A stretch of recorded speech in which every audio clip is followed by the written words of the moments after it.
What up? What up? How's everyone doing? We are looking at a first glance preview of the Belmont Stakes. We are, what, 3 weeks out, I believe? A Yeah. little less than 3 weeks. Vinny Blonde here. We're going to run down these early probables, possibles. We're just trying to bring it as early as we can. And we're coming off of the Kentucky Derby, obviously the Rich Strike upset of the century, followed by the Preakness, where things kind of fell to form, other than I think Epicenter was supposed to win. But early voting, I don't think took anybody by a huge surprise.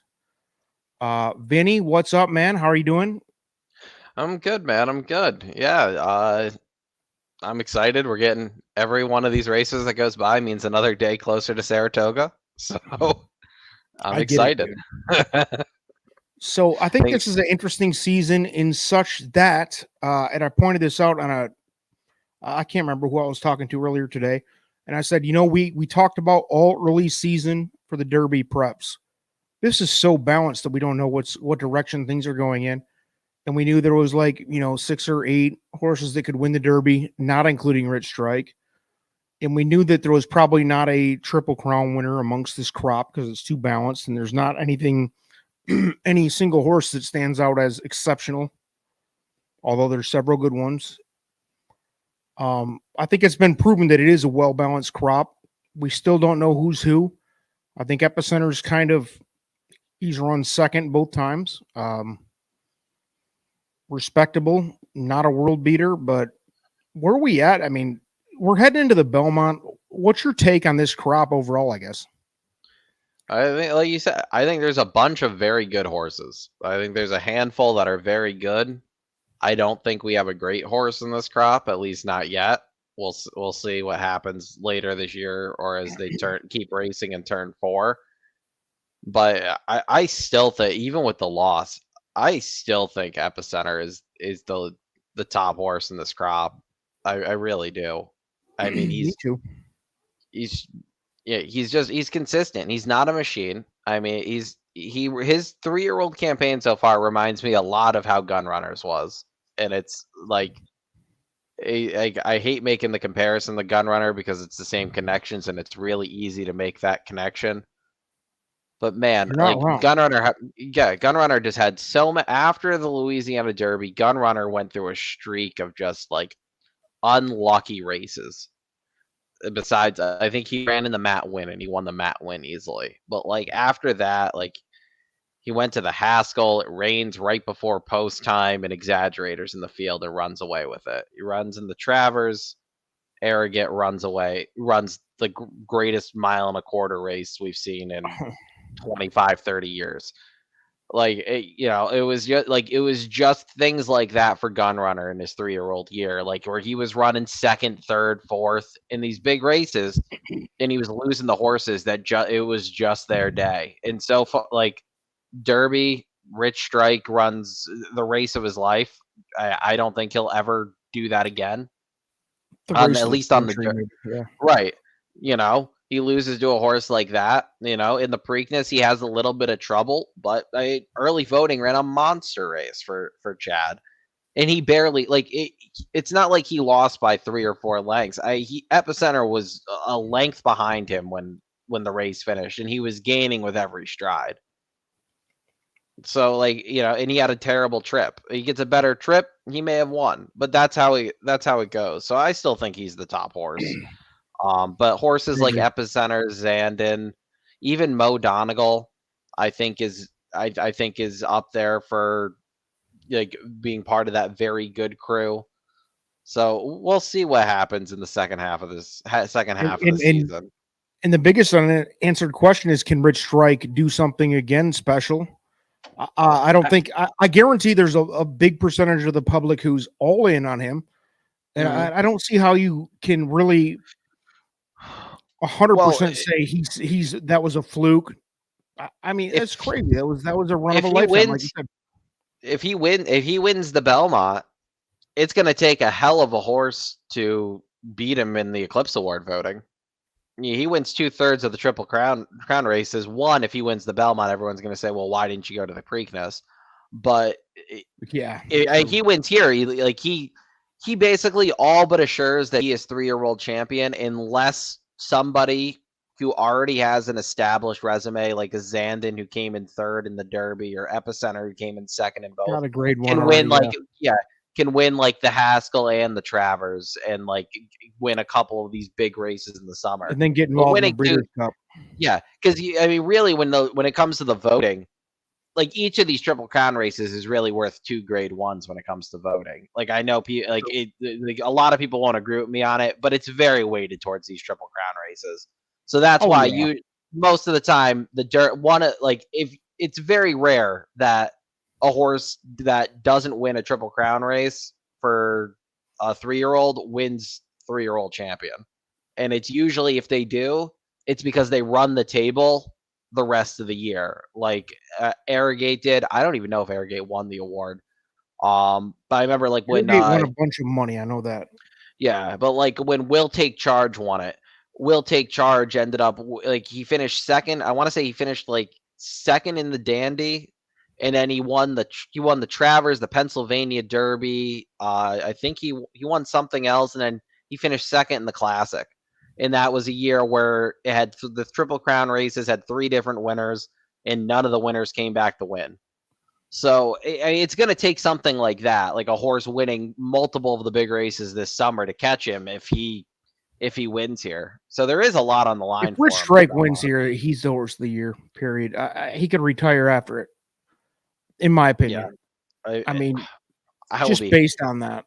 Yeah, if he wins the Belmont, I'll be shocked personally. Again, let's bring it up, ladies and gentlemen. With no further ado, and we are just for those viewing and for the commenters who are just going to crucify us. It is May 24th, Tuesday. Is it Tuesday? Mm-hmm. Tuesday, just under 3 weeks ahead of time. So thank you for watching. We appreciate it. By the way, I wanted to go back a week on the Preakness betting. And to those who commented on how stupid we were for pointing out a top 5, you're welcome if you bet the key box that I recommended on that thing, because we made a lot of money in my Tour de Force tournament and in reality. So you sometimes going 5 deep, and I know it was a 9-horse field, sometimes going 5 deep with a key is not stupid.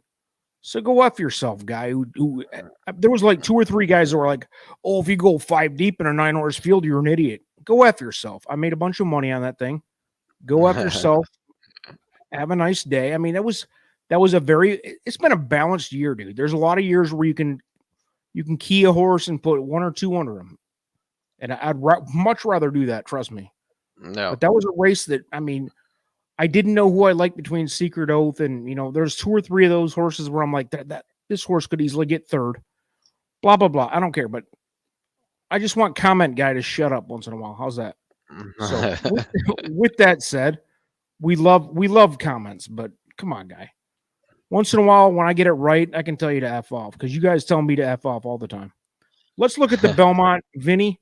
Let's start at the bottom here, because this is in the HRN. Thanks, Horse Racing Nation, for posting these probables, because I think this is about the best we can do at this point.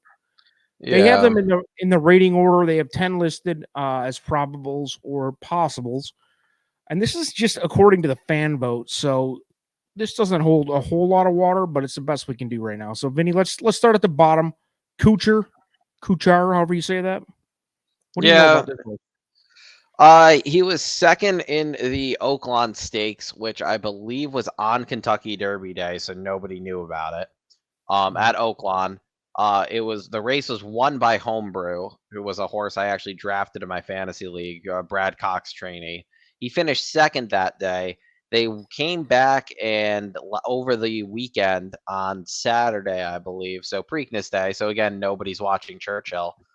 He won going 1.25 miles against older horses. I'd have to look at the field to see how many older horses are actually in there. It was listed as a 3-year-old and up race, so that's a good sign. Time wasn't great though. 2:01 mile and 2:04. I think the Derby was 2:02 or something like that, or 2:03. So he might still be a step slow. Breeding's okay, but seems like a big step up for this horse, but not the biggest field here. So Yeah, and before we go any further with that, is there anybody outside of these 10? We kind of talked about it for a second before we started that is going to jump into this list that isn't on here yet. I know you mentioned. I Go heard ahead. maybe Charge It, and Charge It's the only one that's not on here that I've heard that he may go, but That would be an I interesting addition. Very I interesting. it would be a very interesting addition. The fact it wouldn't surprise me if Pletcher throws 3 in here, but we'll see. But yeah, he's the only one that I've heard of maybe. I won't be surprised if a horse wins this upcoming weekend or something like that and is impressive. If they try to wheel him back in a couple weeks in the Belmont, to be honest with you, especially now that they've confirmed that early voting and Epicenter aren't going along They're with out. Zandon. There's nobody really to be afraid of in this field, so I do think we'll get between 10 and 12 horses here. All right, let's move up. Golden Glider. We've seen him a couple times this year, several times, whatever. But last out, second in the Peter Pan. Ghost Zapper, Offspring. I don't know. I wasn't super impressed with him. Never have been. I guess you could say he belongs in the field. You looking at him at all? What are your thoughts on Golden Glider? The Peter Pan was on a very sloppy track, so if it's not sloppy, I'd be a little more interested in him. He's one of those horses that it wouldn't surprise me if he runs 3rd or 4th. In reality, I think it would take a near perfect race and other horses to not show up for him to actually win. Yeah, I don't have much to add. I really don't. I mean, I'd be making things up if I thought that he was competitive, so I won't. Skippy Longstocking coming off 5th at the Preakness. Horse has been competitive, not great. Safi's bringing him up. I know your thoughts on Safi in general. Any shot that this horse hits the board or gets involved? I think he could hit the board. He ran 5th in the Preakness. I mean, he ran 5th behind all logicals. Arguably, he could have finished 6th if simplification didn't bleed. He was the only one of the logicals that didn't finish in the top 4. So he did what everybody expected him to do, in my opinion. He beat the rest. Just good, but not great. Right. He beat the rest. He beat the best of the rest. Like, there was nothing. Yep. He didn't beat much, but he didn't run super terrible. And this field's kind of made of a bunch of the rest, right? I mean, this is not the most impressive field yet that I've seen. Yeah, and again, you give me 10 to 1 on him, yeah, I'll throw him underneath on tries and exactas and hope for the best, but I don't think he's a win contender. Creative Minister coming off 3rd at the Preakness. That was one of them that I had in my key box underneath. Served me well. Is he running here? I'm not sure. Yeah, he's running here. Did they post? I think I brought it up before. I think I brought it up on the Preakness show. They spent the connection spent the money to nominate him to both this and the Preakness before the Preakness. So he's going here, and I actually really like him here. Yeah. He ran very impressive in the Preakness, I thought, behind the two logicals.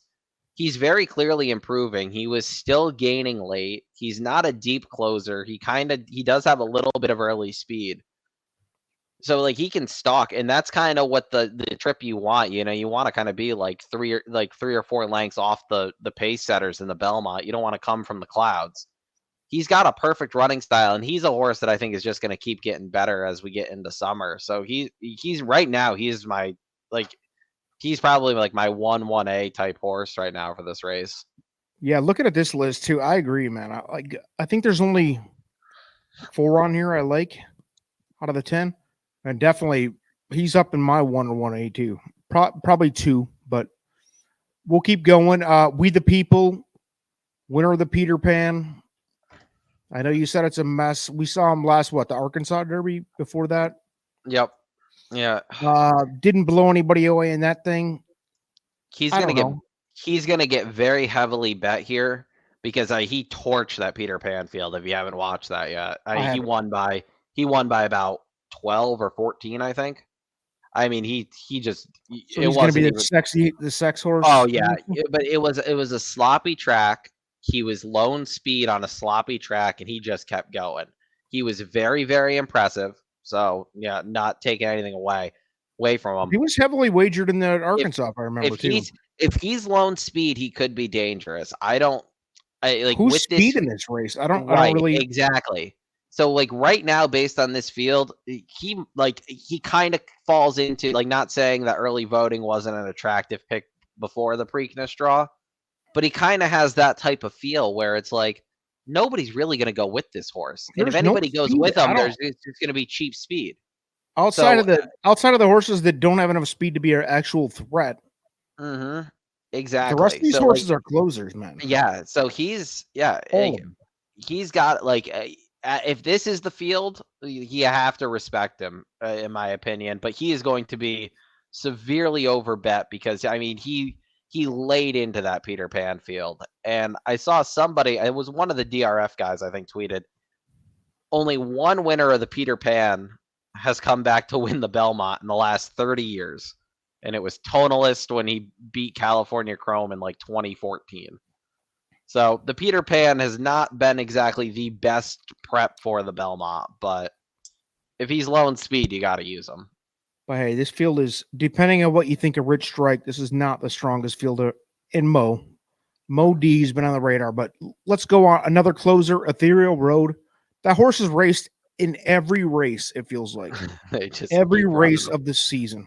They got to win though. He did. He beat an absolutely dreadful field in the Sir Barton. Well, yeah. He looked good, but I don't know how you play. Like, in my opinion, you fade him off of that race. That field was. If half that field isn't running for a tag next time out, I will be shocked. Like that was one of the worst Sir Barton fields I've seen in a long time. And he was what, 3-5 or something like that, or 4-5, and he steamrolled them. But I mean, he steamrolled a bunch of claimers. So I can't touch him. He has been in every race, like I said, and he has never been terrible. He's been consistently above average, but not good. I mean, he's a solid moneymaker. If you're an owner of this horse, you're like, hell yeah, that's why they're putting him in everything, because he hits the board or he gets top 5. He's making money, but he's not a real threat to win any of these things. No, and I'm gonna go back to the fact that he was in part of that Arkansas circuit that I don't think was that good. I think Secret Oath kind of proved that she wasn't the superstar everybody was hoping she'd be. And I think that was part of the reason she was part of that Arkansas circuit. She's very good for fillies, but when you threw her against the boys, she couldn't beat the Arkansas boys, and she wasn't even close to the rest of the Preakness, the top 3 in the Preakness field. She was closer to Skippy Longstocking than she was to the top 3. Yeah, so you're right.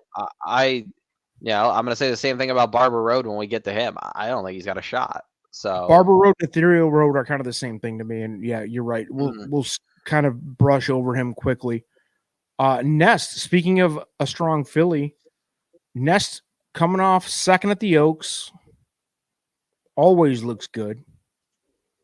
I don't know. Is this, first of all, it's a possible entry, not a probable. I mean, is this horse going to be in this thing? Is she going to make it?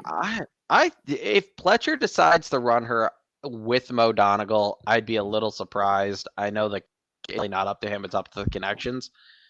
She's got the pedigree to run all day, and that's part of the reason she was the Oaks favorite. I mean, yes, she did lose the Secret Oath, but she ran a very good race that day, and she wants to go farther. I think she's one of those horses. She's going to be in the Alabama this summer, going a mile and a quarter. Like that's the type of horse she is. She reminds me a lot of how Pletcher has Malathat, another horse who is just bred to run all day. So, dude, so if Pletcher enters Mo Donegal and Nest, can we pretty much walk off home run type of routine here that Pletcher is going to win this thing? I don't think so, because they both kind of seem pace dependent, and I don't know. I don't know if We the People is that cheap of speed, because his race in Arkansas, like while he was part of that Arkansas circuit, he never found the lead in that Arkansas Derby, and very clearly something didn't go right that day. So I don't know if he's going, it's not like if Armagnac was in here again, I'd say, yeah, like one of them, like Armagnac's the only way that horse could win is go gate the wire. He's going to set good fractions for everybody to close, and he's going to fold before they hit the turn. But I don't know. We the people, if he gets out alone, I don't really think he's terrible. So he might be tough to track down. Right. Okay, well, go ahead. We already touched on a Barber Road a little bit. I think Barber Road equals Ethereal Road.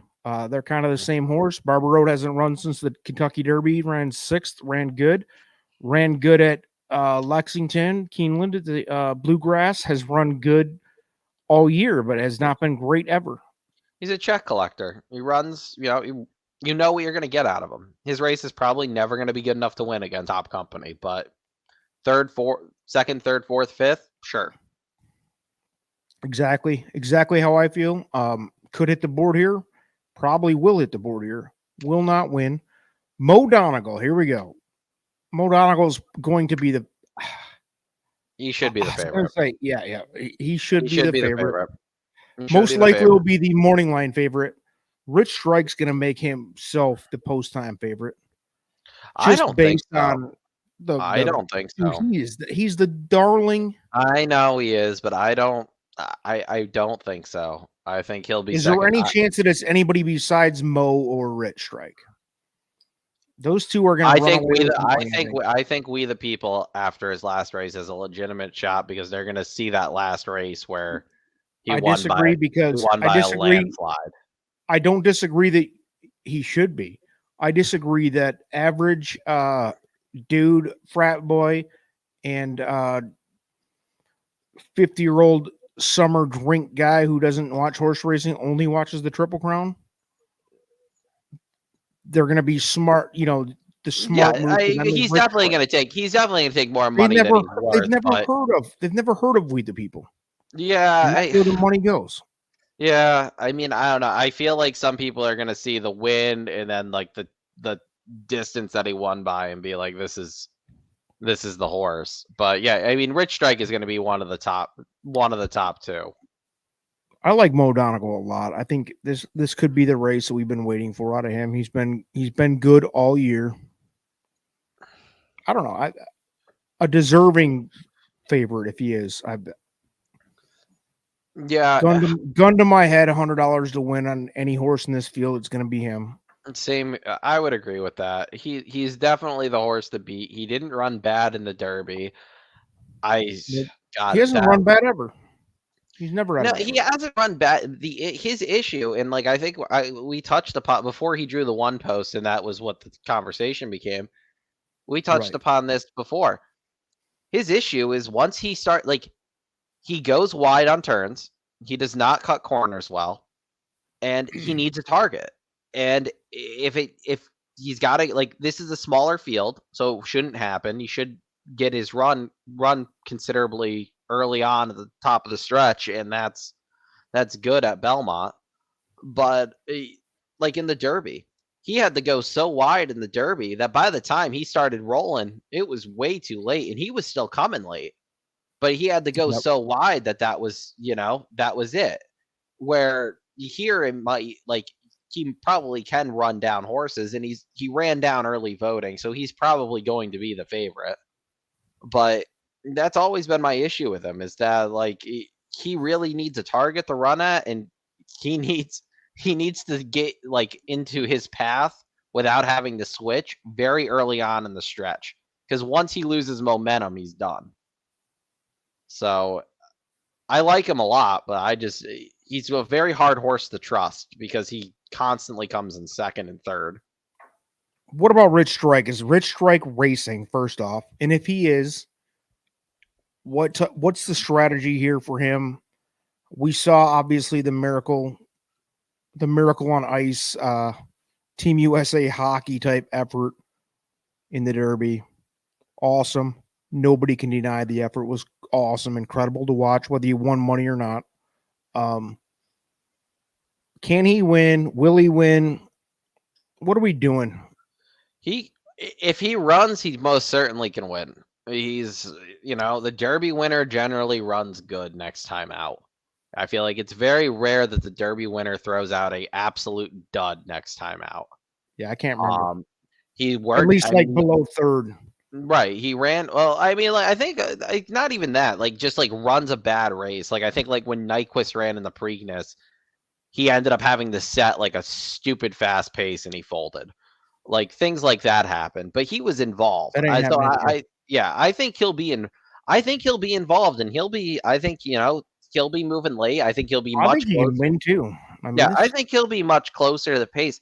I just again don't think like if I had to take a horse to win right now that I think is the one to beat, it's Mo Donegal.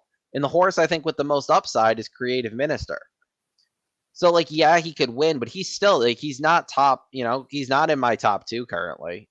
I it wouldn't shock me if he won, but I don't see him ever running that race again that he ran in the Derby. He has all the feels of a Derby winner that's just never going to win again. So we'll see. And I mean, they've been working him, so maybe he does run. If he doesn't win, though, I don't think we see him again. I got to imagine they're gonna sell his stud deal soon, and that will be that. he's good. He's already a legend. If there was ever a Oh, time where a legend could be built in 1 2-minute session, that was it. And he oh is a yeah, legend. We'll never forget him. I will die at hopefully 100 years old and say, I still can't believe that happened. yeah, And I know a lot of the people listening and watching now will agree. That was incredible. It was the craziest. That's probably the best moment in this. That was probably the best moment in the sport since Farrell won the Belmont. If we're being honest, agreed. Yeah, like that was one of the coolest stories. Horse got the trip, the air with combined with the aerial view where you just saw him running past everybody like they were standing still. Phenomenal. Horse wasn't even in the field. I mean, all the crap we've all been talking about for a month. Incredible. So, well, I hope they keep him running. It's just got a bad feeling that you don't even try. You have a horse of a lifetime for small connections. You don't try for the Triple Crown. Now you're going to run him back. If he loses here, he's done, right? Yeah, I think if he loses here, he's done. If he wins, he's probably done. If he wins here, he's if he wins here, I think they they try him again. I think basically they'll run him until he doesn't, and I think they'll run him until he runs a bad race, which I would do as the owner. Right, and I think that's what they'll do. The issue is if he wins here, load him up for the Classic, and try to make a. If he wins here, you have a lot of options. If he wins here, because you basically already have if he wins here, he basically has 3-year-old champion locked up, and they can kind of do they honestly could probably with his pedigree, instead of running him against Epicenter and Zandon again in the summer and hoping the lightning strikes twice. You could run him in a grade 1 on the turf against a 3-year-old turf division that is not phenomenal. And he could probably win because he's bred for the turf. So I think if they really keep him going, if he wins here, I think you could possibly see that out of him rather than trying a big spot against Epicenter and Zandon again. Is that they would throw him on the turf as a dual grade 1 winner on the dirt. You try to get the grade 1 win on the turf, and then you retire him. If he gets there, dude, dual grade 1 winners on on multiple surfaces. They're a rarity, but 2, their stud fees are nice. I mean, I haven't we're gonna see Catholic boys this year, maybe. I think. But Catholic Boys won early next year. If not. Yeah, you see every now and again you see horses sired by Mishawish. He was a dual sire. I think Warfront technically was too. Maybe not. But there's a reason that some of those horses have monster stud fees, and that's one of the reasons. So it wouldn't shock me if they go that route with him either, because they did try Chrome on the turf after he won the Derby at Preakness. He lost the Belmont. Then they brought him back in the Pennsylvania Derby, and he lost that. And then they ran him in like the Hollywood Gold Cup, which I think was a turf race, or Hollywood something on the turf. And he won a grade 1 on the turf that a lot of people, including myself, forgot he even won. So yeah, that'll be a group. However it ends for Rich Strike, I hope it goes well, because like we've already talked about, that was an epic moment for the sport, and hopefully it has an epically good ending for the connections and everybody else. So with that said, ladies and gentlemen, we're going to do the Belmont. We'll run it back here in another week or a few days and try to get some updates, because obviously it's too early to be too realistic. But hey, that's why we're here, because it's fun to talk about. So Vinny, thanks for joining. Peace out, everybody. Good luck. Hopefully the commenters go easy, knowing that we're 3 weeks out. Peace.